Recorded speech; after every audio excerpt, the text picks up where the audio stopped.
कभी आपने सोचा है कि कुछ आवाज़ें सिर्फ सुनी नहीं जाती बल्कि जी ली जाती हैं, और फिर एक दिन वही आवाज़ हमेशा के लिए खामोश हो जाए तो सिर्फ सन्नाटा नहीं होता, एक पूरा दौर ख़त्म हो जाता है। आज हम बात कर रहे हैं एक ऐसी आवाज़ की जिसने सिर्फ गाने नहीं गाए बल्कि लाखों दिलों को धड़कना सिखाया। लेकिन क्या आपने कभी ये सोचा कि जो आवाज़ दुनिया को सुकून देती रही वो खुद कितने तूफानों से गुजरी होगी। ये कहानी है उस दर्द की जो सुरों के पीछे छिपा था, उस मुस्कान की जो हर बार टूट कर भी वापस आई, और उस एक शब्द की जो उनके अपने भाई ने उन्हें कहा था, शापित गंधर्व। सुनने में अजीब लगता है ना, इतनी बड़ी कलाकार और शापित, लेकिन कभी कभी सबसे खूबसूरत आवाज़ों के पीछे सबसे गहरे जख्म होते हैं। वो दिन जब उनकी ज़िंदगी ने सबसे बड़ा मोड़ दिया। एक माँ जो अपनी बेटी को खो दे, उसके बाद वो सिर्फ एक इंसान नहीं रहती, वो एक अधूरी कहानी बन जाती है। जब उन्हें ये खबर मिली तो वो बस गिर पड़ी, जैसे किसी ने उनकी पूरी दुनिया छीन ली हो। वो भागना चाहती थी, वापस लौटना चाहती थी, लेकिन कुछ सफ़र ऐसे होते हैं जहां आप जितना चाहे दौड़ लें, आप कभी समय को पीछे नहीं ले जा सकते। उस एक घटना ने उन्हें अंदर से तोड़ दिया। उन्होंने खुद को दुनिया से काट लिया, लोगों से मिलना बंद, बात करना बंद, यहाँ तक कि संगीत से भी रिश्ता तोड़ दिया। सोचिए, जिस इंसान की पहचान ही उसकी आवाज़ हो, वो अगर गाना छोड़ दे तो वो अंदर से कितना खाली हो चुका होगा। घर में सन्नाटा था, दिल में तूफान और आंखों में वो दर्द जिसे शब्दों में बयां करना नामुमकिन है। तभी उनके छोटे भाई ने एक दिन चुपचाप उनके हाथों में तानपुरा थमा दिया। कोई लंबी बात नहीं, कोई बड़ी समझाइश नहीं, बस एक नज़र और एक एहसास। उन्होंने कहा, गाओ। लेकिन कैसे गाएं जब दिल ही नहीं बचा, जब जीने की वजह ही खत्म हो गई। तब उन्होंने वो कहा जो शायद किसी ने उनसे पहले कभी नहीं कहा था, हम गंधर्व हैं, भगवान के दरबार के कलाकार।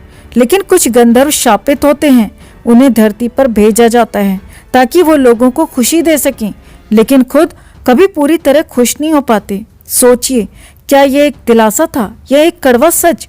उन्होंने कहा, तुम उन्हीं में से एक हो, तुम्हारा काम है गाना, चाहे तुम्हारे अंदर कितना भी दर्द क्यों ना हो। उस दिन उन्होंने फिर से गाना शुरू किया, लेकिन उस दिन के बाद उनकी आवाज़ में कुछ बदल गया। वो पहले से ज़्यादा गहरी हो गई, ज़्यादा सच्ची, ज़्यादा दर्द भरी, क्योंकि अब वो सिर्फ सुर नहीं थे, वो एक माँ का टूटना था, एक इंसान का बिखरना था। हम जब उनके गाने सुनते हैं तो हमें सुकून मिलता है, लेकिन क्या कभी हमने ये सोचा कि उस सुकून के पीछे कितना दर्द छुपा हुआ है? कभी कभी जो लोग सबसे ज़्यादा मुस्कुराते हैं वही सबसे ज़्यादा रोए होते हैं, और जो सबसे खूबसूरत गाते हैं वो शायद अंदर से सबसे ज़्यादा टूटे होते हैं। शायद इसीलिए उन्हें शापित गंधर्व कहा गया, क्योंकि वो दूसरों को खुशियाँ देने के लिए बनी थी, लेकिन उनकी अपनी खुशी हमेशा अधूरी रह गई। आज जब वो हमारे बीच नहीं है तो सिर्फ एक कलाकार नहीं गई, एक एहसास चला गया है, एक दौर, एक आवाज़, एक कहानी जो अब सिर्फ यादों में जिंदा रहेगी। लेकिन एक सवाल आज भी हवा में तैर रहा है, क्या सच में कुछ लोग इस दुनिया में सिर्फ दूसरों को खुश करने के लिए आते हैं और खुद दर्द लेकर चले जाते हैं, या फिर ये सिर्फ हमारी किस्मत की क्रूर सच्चाई है जिसे हम समझ नहीं पाते?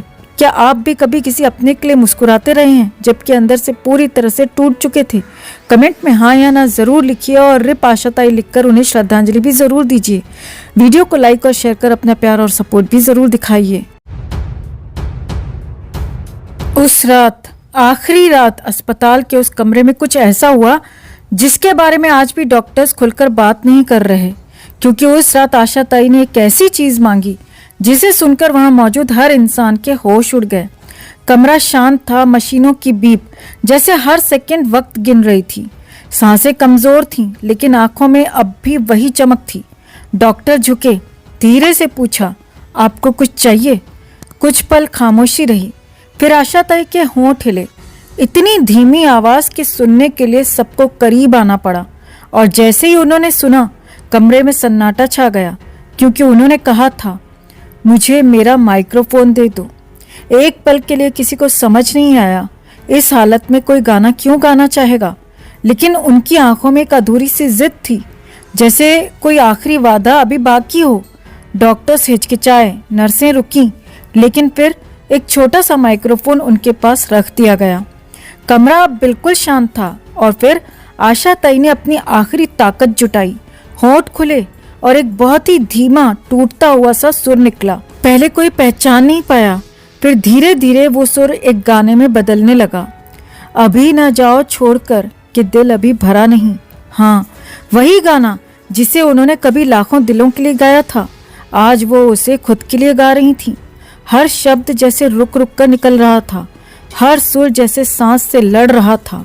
कमरे में खड़े लोग रो रहे थे क्योंकि वो समझ चुके थे ये कोई गाना नहीं था, ये एक तरह रुक जाने की विनती थी, एक आखिरी इच्छा, जैसे वो खुद से कह रही हूँ अभी मत जाओ। लेकिन जिंदगी किसी की नहीं सुनती। जैसे जैसे गाना आगे बढ़ा उनकी सांसें धीरे धीरे थमने लगीं, लेकिन आवाज़ आखिरी पल तक टूटी नहीं। और फिर एक आखिरी अधूरा सा सुर और सब खामोश, मशीनें, कमरा और वो आवाज़, सब कुछ रुक गया। लेकिन सच ये है वो गाना आज भी अधूरा नहीं है, क्योंकि जहाँ जहाँ ये गाना बजेगा वहाँ वहाँ आशा ताई जिंदा होंगी।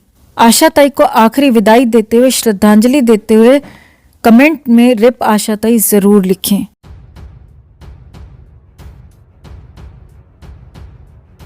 आज सुबह खबर आई, लेकिन उस खबर से ज्यादा एक सवाल हर तरफ गूंज रहा था। आखिर जाते जाते उनकी आखिरी इच्छा क्या थी?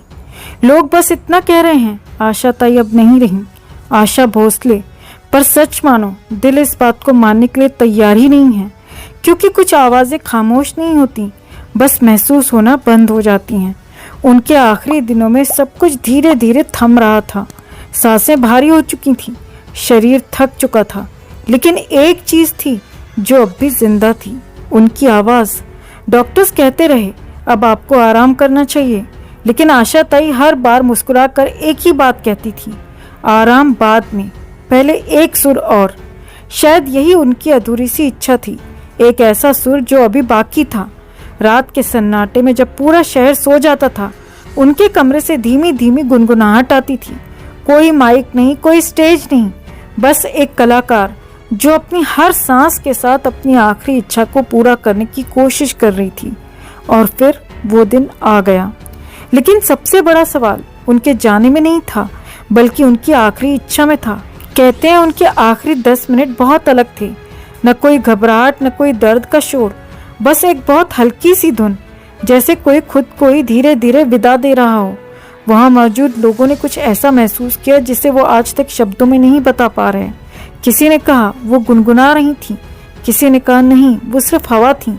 लेकिन शायद सच इन दोनों के बीच कहीं था, क्योंकि आशा ताई सिर्फ एक इंसान नहीं थी, वो एक एहसास थी, और एहसास आखिरी सांस के बाद भी जिंदा रहते हैं। शायद यही उनकी सच्ची आखिरी इच्छा थी कि जब वो जाएं तो खामोशी में नहीं, सुरों में जाएं। कोई रोना धोना नहीं, कोई शोर नहीं, बस एक अधूरा सा गीत जो कभी खत्म ना हो।